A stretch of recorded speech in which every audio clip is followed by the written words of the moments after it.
Монгол Улсын хурлын даргын санаачилсан Бонд форум 2025 арга хэмжээнүүдээр боллоо. Санхүүгийн зохицуулах хороо Монголын үндэсний худалдаа зүйлдвэрийн танхим, Монголын үндэс цаасны арилжаа эрхлэгчдийн холбоо хамтран зохион байгууллаа.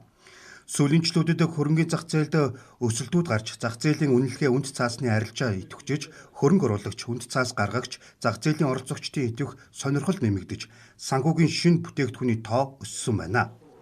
Мөн 2024 онд үндэс цаасны арилжаа 158 их 80 хүрч өмнөх оноос 2 дахин нэмэгдэжээ. Энэ бондын форум бол энэ бол худалдаа аж үйлдвэрийн танхимын шаардлага шалгуурыг хангаад Монголдо бол топ гэсэн аж ахуйн нэгжүүдээс бол эхэлж байна. Тэднүсийг бонд гаргах тэр зардлыг процессыг нь бол хөнгөвчилж өгч байна. Тэр нь бол эргээд их усрынхын зардалд бол тэр босгож байгаа их усрынхын зардалд бол шууд нөлөөлнө.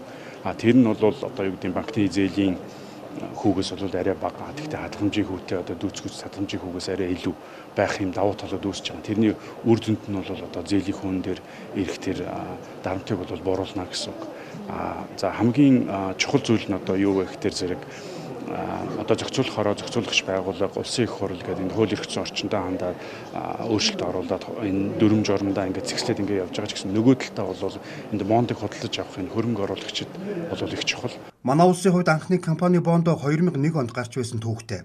Үүнээс хойш хугацаанд бондын зах зээлээр дамжуулан датсан санхүүжилтийн хэмжээ нэмэгдэж, ногоон бонд, санхүүжих чадварын зэрэглэлд тогтоологдсон бонд, нийслэлийн бондууд гарч, бондын төрөл тоо ширхэг нэмэгдсэн.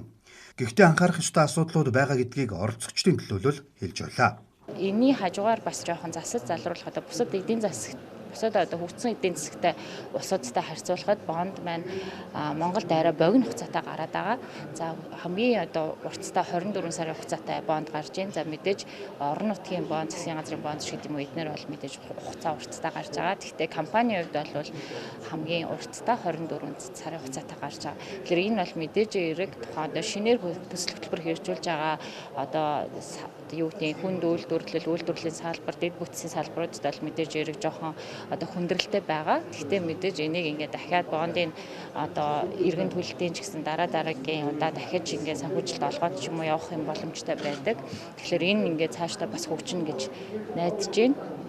Тэгэхээр бондын хүү болон хугацааны энэ бондын үндсэн нөхцөл гэсэн үг. Тэгэхээр энэ бол илүү юм уян хатан хөгжлөж мэдээж компаниуд бас бонд гаргах сонирхол нь илүү өснө. Нэгт бол хугацаа. За бид бол хугацааг бол тодорхой шаардлагыг хангаж байгаа компаниудад хугацааг бол богино болгож байгаа. За энэ ажлын 10 хоногт. За мөн түнчлэн зах зээлийн өртгийг бууруулах зорилгоор андроидын компанитай байх эсвэл байхгүй байх ийм болцоог бол бий болгоно. За андроидын компаниуд мэдээж чухал.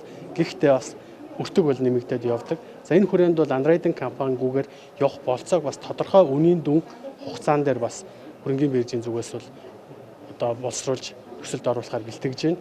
За мөн түнчлэн гаргаж байгаа үнийн дүн дээр барьцаа хөрөнгөний асуудлууд яригддаг бонд дээр.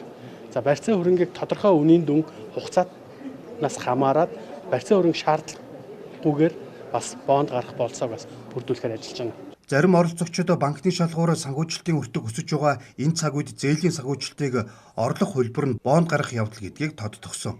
Санхүүгийн зохицуулах хорооноос өөрийн тодорхой журамд өөрчлөлт оруулан топ 100 аж ахуйн нэгжид бонд гаргахад хөнгөлөлттэй нөхцөл тавьж байгаа нь цаг үе олсон арга хэмжээ юм а.